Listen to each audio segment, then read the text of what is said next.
Assalamualaikum warahmatullahi wabarakatuh. Perkenalkan saya Berlini Ramanda dengan NPM 217555040 dari Program Studi Akuntansi Perpajakan. Di sini saya akan menjelaskan hasil dari kegiatan magang industri pelaporan pajak penghasilan di PT Tamar Mitra Utama.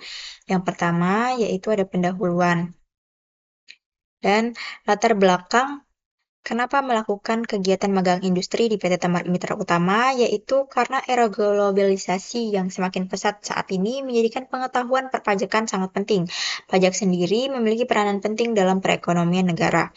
Untuk meningkatkan kemampuan pemahaman mahasiswa, Kementerian Pendidikan dan Kebudayaan merancang suatu program yaitu MBKM atau Merdeka Belajar Kampus Merdeka, di mana program ini memiliki beberapa pilihan program, salah satunya yaitu magang industri. Bidang perpajakan pun tak luput dari incaran para mahasiswa perpajakan. Kemudian, perpajakan di Indonesia menganut sistem self-assessment, yang dimana wajib pajak harus menjalankan atau melakukan kewajiban perpajakannya secara sendiri. Namun, seringkali perubahan kebijakan membuat masyarakat kesulitan untuk mengikuti perkembangannya. Proses yang seringkali memakan waktu, belum lagi jika terjadi salah perhitungan dan maka wajib pajak akan dikenakan denda.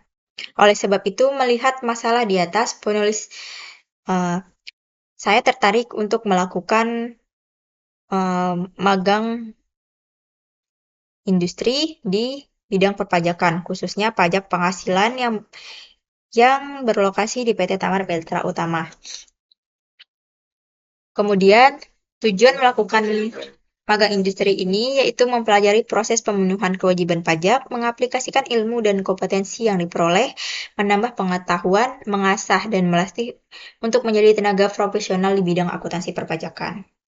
Waktu pelaksanaan sendiri yaitu berlangsung dimulai dari tanggal 1 Februari 2024 sampai 1 Juni 2024. Tempat pelaksanaan program ini dilakukan di PT Tamar Mitra Utama yang beralamat di Jalan Poksai, VB8 nomor 6, Perum Polda 2, Beringin Raya, Kemiling, Bandar Lampung. Kemudian, di sini metode pelaksanaannya ada 3, yaitu partisipasi, wawancara, dan dokumentasi. Kemudian, pada materi kedua ada gambaran umum perusahaan. PT Tamar Mitra Utama sendiri adalah perusahaan yang beroperasi sebagai konsultan perpajakan dan manajemen. Perusahaan ini didirikan oleh Muhammad Kurniawan Albasir Tamar, SE, MAK pada tanggal 30 Agustus 2018 dan berlokasi di Jalan Poksai, Perum Polda 2, LK 3, Blok V, B8, nomor 5, RT 013, Beringin Raya, Kemiling, Kota Bandar Lampung. Kemudian, CV Azam Tamar merupakan nama awal saat berdirinya perusahaan ini. Namun, berkat kesuksesan Muhammad Kurniawan Albasir Tamar ini dalam menjalankan bisnisnya serta dukungan dari karyawan-karyawan profesional, CV Azam Tamar yang merupakan perusahaan komanditer berubah menjadi perusahaan perseroan terbatas seluruh PT dengan nama PT Tamar Mitra Utama pada bulan Maret 2023.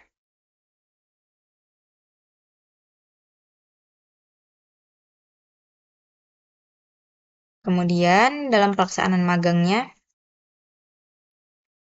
ada 3 rencana kegiatan, yaitu mengenai pajak penghasilan, pajak pertambahan nilai, pajak badan perseroan terbatas. Rencana kegiatan ini diambil dengan berbagai pertimbangan, yaitu kompetensi yang diperoleh selama belajar di kampus, ruang lingkup usaha konsultan pajak, dan pengalaman dari penulis sendiri.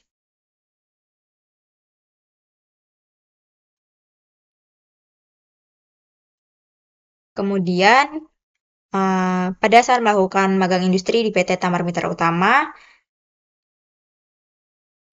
diajari mengenai PPh pasal 2126, yaitu mulai dari mengidentifikasi penghasilan yang dipotong PPh 21 sampai 26, PPh 21 atau 26 sesuai dengan dasar pengenaan pajak dan tarif pajak yang sesuai. Kemudian, apabila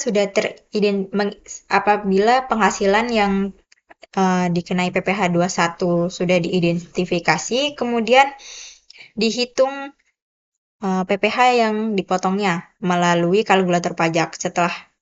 setelah dilakukan perhitungan dan sudah terdapat nominal untuk pajak yang dipotong, kemudian nominal tersebut dibuatkan bukti potongnya. Menghitung penghasilan yang dipotong PPh 21 menggunakan kalkulator pajak, kemudian membuat bukti potong dan melaporkan SPT masa 21 melalui aplikasi e-Bupot yang terbaru. Setelah melakukan pelaporan SPT masa PPh 21, maka wajib pajak akan menerima bukti penerimaan elektronik atau BPE sebagai tanda bukti bahwa wajib pajak sudah melakukan pelaporan SPT masa PPh 21. Kemudian yang kedua ada PPN.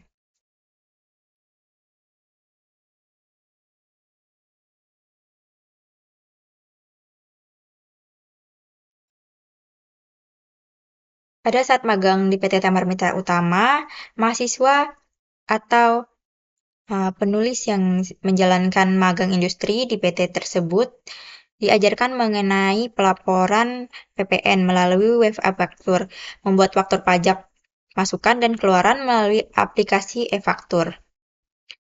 Kemudian setelah melakukan penginputan, maka pemagang atau mahasiswa melakukan penghitungan PPN kurang atau lebih bayar.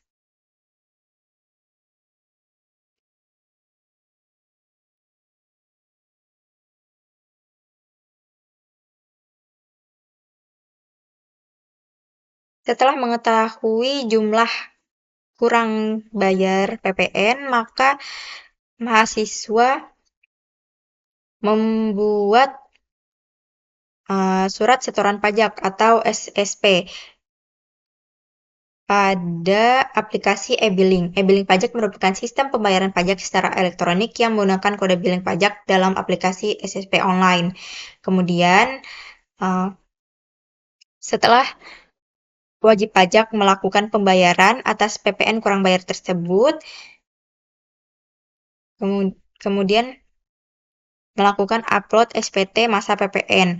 SPT masa PPN ini dapat dilaporkan melalui laman web e-faktur yaitu webfakturpajak.co.id.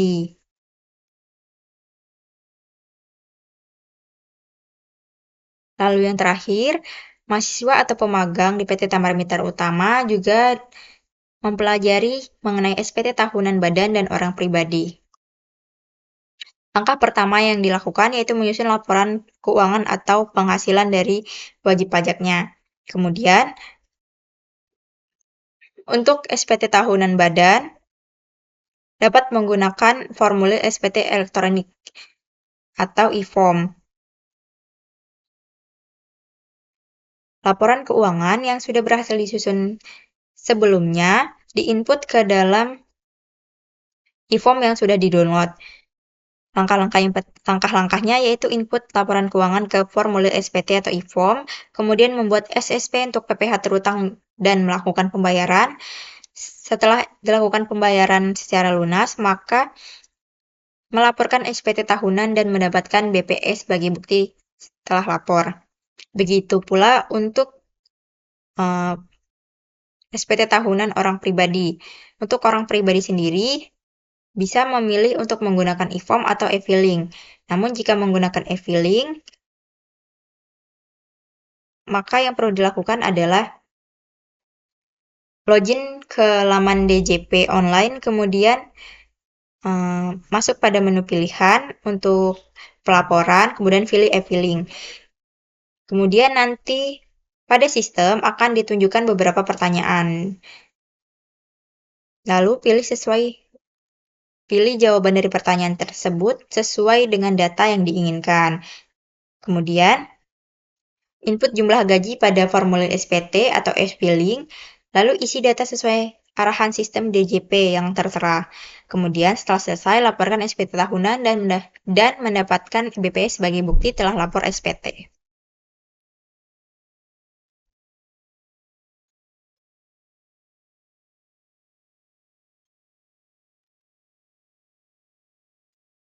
Kesimpulan yang bisa diambil, Yaitu penulis dapat mempelajari hal-hal lebih dalam terkait dengan pajak penghasilan, serta dapat mengaplikasikan ilmu dan kompetensi, mengasah skill dan kemampuan, menambah ilmu pengetahuan yang belum didapatkan selama proses belajar di kampus, dan juga memahami permasalahan yang terjadi di dunia kerja. Demikian yang bisa saya sampaikan. Saya akhiri. Wassalamualaikum warahmatullahi wabarakatuh.